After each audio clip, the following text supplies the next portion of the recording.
My name's Colin West. While traveling this world's wine regions, I've now landed in New Zealand, where I'm meeting up with a local Kiwi girl, Jo Holley, and a film crew, and we're going through the country's top wine regions to check out the natural beauty, the adventure sports, and the wine. The WINERAM Experience. It's the way I'm spreading my passion of wine to the world.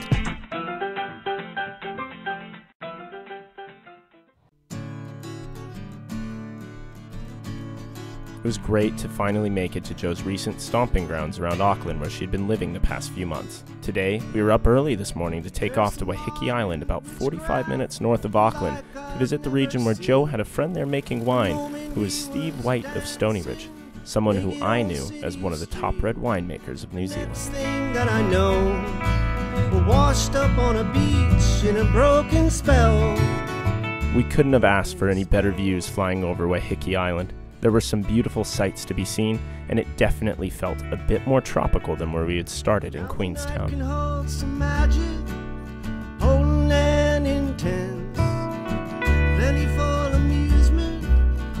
Finally coming into the island and seeing Steve do a bit of yoga meant there must have been a bit of an island mentality here on Waiheki.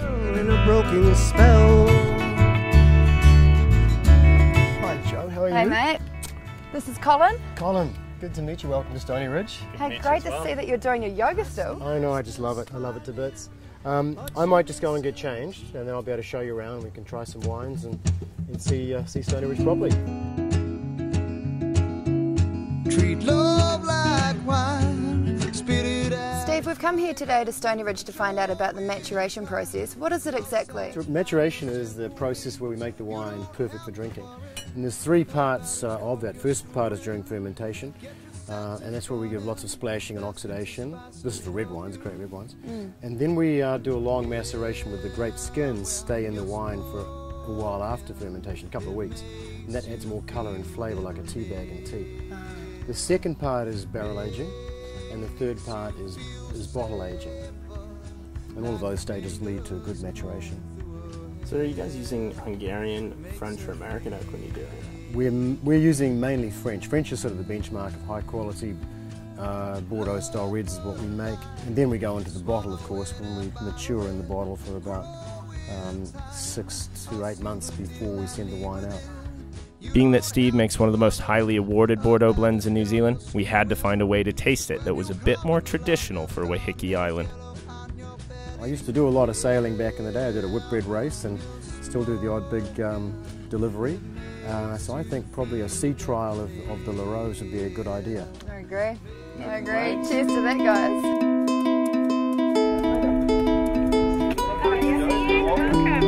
Drove out to the fading heat, Cadillac, that king of the street, bright summer and dark red. So guys, are you ready for a good scuba dive this afternoon? Oh, for sure, mate. You've got it made living over there at Waiheki Island. Everything right on your front doorstep. Yeah, it's a great place. Wonderful wines, excellent beaches, close to Auckland City, but we're also we've got sailing and scuba diving right on our doorstep. Well, you've even dived all over the world, haven't you? Yeah, I've been out to heaps of spots, but not the one that we're going to today, Derville Rock, or how do you say it? Derville.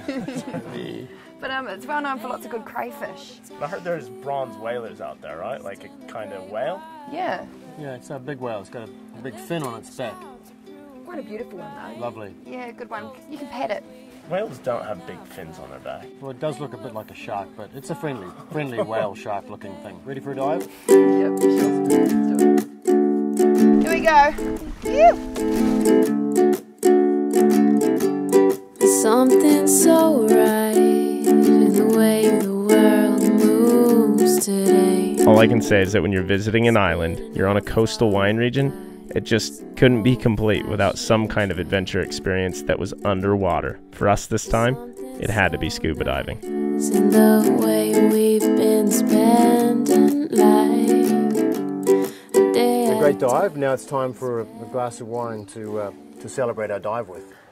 It was. I see you brought a 2010 and a 1995. What's the differences between the two after the 1995 has had 17 years of bottle maturation? The tannins will soften, the fruit will diminish, the wine will become more vinous rather than sort of one-dimensionally fruity, and altogether a more approachable drink and probably better suited to food. What other varieties age really well or not so well? The ones that age well are the Bordeaux, for example, with Cab Sauv Merlot blends, the Pinot Noirs, and often the Syrahs. So generally the reds age better than the whites. So how do you know when to bring that wine out of the cellar? When's it going to be at its best? You don't really know. So the best thing is to buy 6 bottles or a dozen of a great wine. Try a bottle every year until you think you're hitting the peak. Can wine go off? Yeah, definitely can go off. If you think it's gone past its optimum time, drink it fast. And speaking of a few other bottles, I've got to try the 2010, and I'm really keen to get into the 95.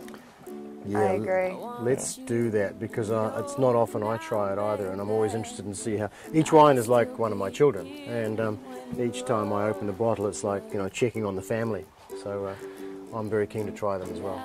Right, well I can look after the family for you. Just leave this on with me. We'll babysit. Excellent. Good help.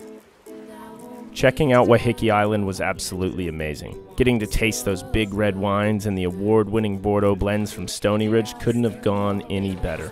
Not to mention, we got to go scuba diving, and then we saw bronze whaler sharks out in the water afterwards. This subtropical island in New Zealand was a great way to end this trip. Getting to see everything from the mountains of Queenstown to the rolling hills of the Wairarapa to here, if this is all that one country has to offer me in regards to wine tourism, then the world must be awaiting me. Spitting out fog like you did on your morning break. There's something so fine in the way we've been spending life, a day at a time. I want you to know now, babe, that